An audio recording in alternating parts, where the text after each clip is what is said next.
Webby, Frankie Molo, he has been given permission to move on. So that's done. And Dustin, can you talk us through that? Yeah, so the Dragons have, well, if it's not done yet, it's about to be done. He's been given a release. I think it says a lot about the Dragons, how they dug in on this, and they've got a six-figure sum back from Francis Molo to get that release. Yeah. Where he goes, I'd be stunned if he hasn't got somewhere to go. If a deal isn't stitched up somewhere. So he's given money back? He's given money back. To leave? To leave. Which means he's probably got somewhere to go. You would think so. You would think so. Because you don't just give money back without a club to go to. No, you don't. You don't. Yeah. But to me, boys, I think it's the bigger picture here is the fact that, you know, he's used mental health to get out of the last 2 years of his deal. I spoke to the NRL tonight. I thought they might have looked at this. Yeah. I think it sets a bit of an interesting precedent about... What do you mean by look at it? Well, just whether, like, just the legitimacy of his mental health claims and whether he should have been released from the last 2 years of his deal. Like, it's. I was told by not just the Dragons but people at the NRL that his manager was shopping him around before any of this blew up. Yeah.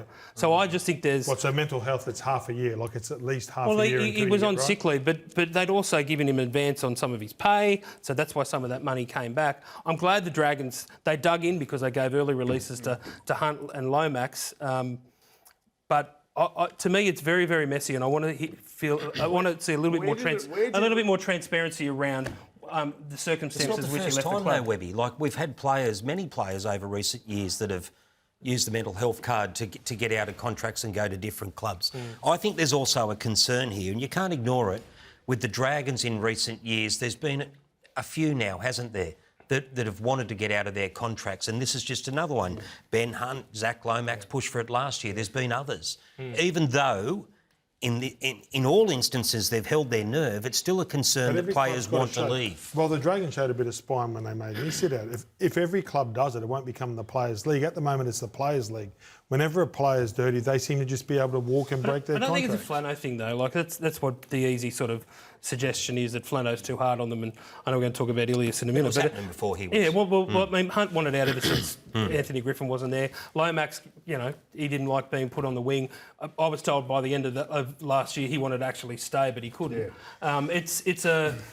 Yeah. He played on the wing on Sunday. That's right. He did. That Molo one was an interesting one. I'm still confused as to how it all went down. So what happened was that Francis Molo, in the end-of-season review, one of the assistant coaches said to him, it wasn't a good look that you didn't go to Mad Monday celebrations. He said, I'm off alcohol, I don't want to be around alcohol. They said, well, you know what, you're one of the leaders in the team. Yeah. Can you please go there and you should have just gone there, shook a few hands. And apparently that has been enough for Francis Molo to want out of the club. Okay. To me, that doesn't line up. That doesn't line up to me at all. Not at all. Okay, despite clearing the Molo mess up, Shane Flanagan still dealing with the fallout from his comments about halfback Lachlan Ilias. Here's what sparked the controversy. How's that adjustment period been for Lachlan Ilias? Like, I know he's coming for a very serious injury, new club, short pre-season, but are you getting to the point where he needs to be, or does it be slower than what you'd hope maybe? You were here, weren't you? I was here. Yeah. You're smarter than that. You can make your own assessment. Thank you. There he is, Coach Shane Flanagan, with his comments post-match press conference about his halfback Lachlan Ilias. An emotional Shane Flanagan reacting to a question asked about his halfback's performance. How did we see this? Look, it was an emotional response, but he's not a rookie coach. He's got to be smarter than that. You're dealing with a young man who had his heart broken last year at South Sydney. Then he suffered a broken leg. You've brought him to the club as your halfback. You're 2 games into the season. There's no question in the world he had an off day, but he wasn't on his own on the weekend. When that game was there to be won, you've got a lot of experience out there, and none of them pushed him in the right direction.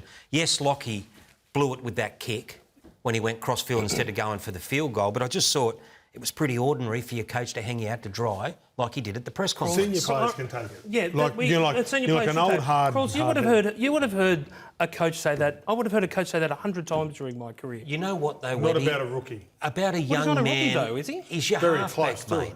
And he's coming back from a pretty tough year. I get that. You know, if that's a private conversation, terrible, I think it's not too bad. Yeah, I get it, but I honestly think it's been blown up way too much. Oh, can I say this? Okay, the Cowboys coach put Jason Tamalolo on show. Sure. Right? I think one of the greatest forwards to play the game. How has he responded in the last couple of years?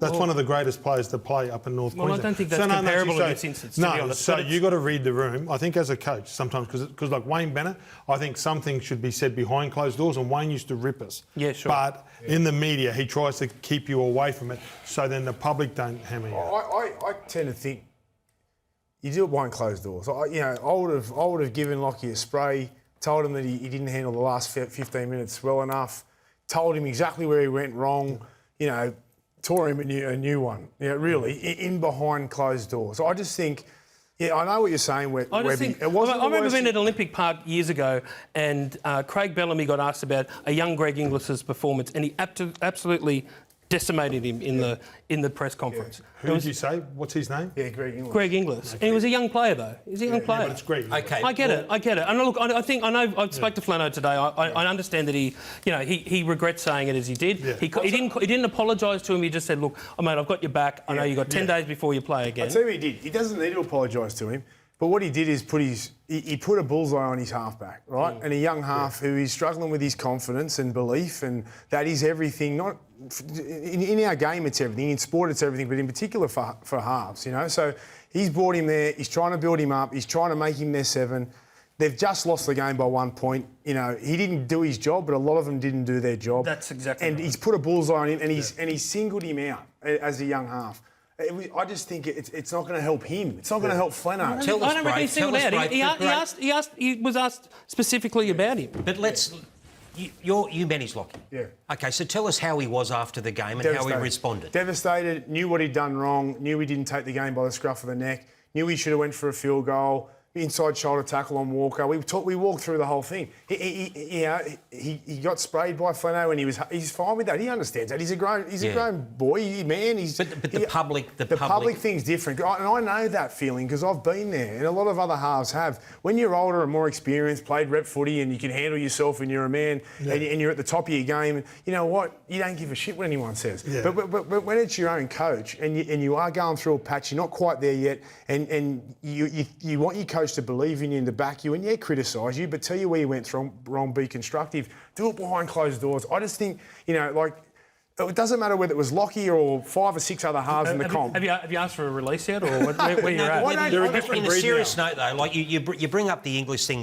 with Bellamy, where the Dragons are at the moment, they need Lachlan Ilias out there playing his best football. And as Braith said, that is ammunition for every team that comes up against him in weeks to come. And Flano, of all people, should know that, because he's lived it with his son. He has. Sure. And he's had his own run-ins with some of Kyle's former coaches. That's happened over the years. And I just think that he should have been smarter. He made this into an instance when he brought up that with Pengelly at the press conference. Then he's had a conversation with Buzz after that, and it's like there's been an apology, but the apology's come too late. Even Dylan Brown the weekend, they asked Rolsey about his performance. He just signed a $13 million deal, 10 years, and Rolsey said, "I know what you're trying to do," and he didn't buy it. That's Rolsey. He's a new coach, and he didn't throw Dylan under the bus. He could have thrown him under the bus. Do you know what I reckon a big part is with Flano? Flano, when he last coached in the NRL and coached those Cronulla blokes, they were real hardened blokes who responded to being spoken to like that, either publicly or behind closed doors. And I reckon, the game's changed a bit. I reckon players have changed a little bit since in the last 10 years since Flano coached. Tiger Town in and realise they don't respond anymore. I don't know. Do you know what I'm saying? If you're a first grade halfback, you're going to have to wear the bullets publicly and privately. Of course, it's part of it. It is part of it. I just, it could have been handled a little bit differently. I'm glad Jack Growers don't get blamed. I'm glad I played with Alf and Lockie. Yeah.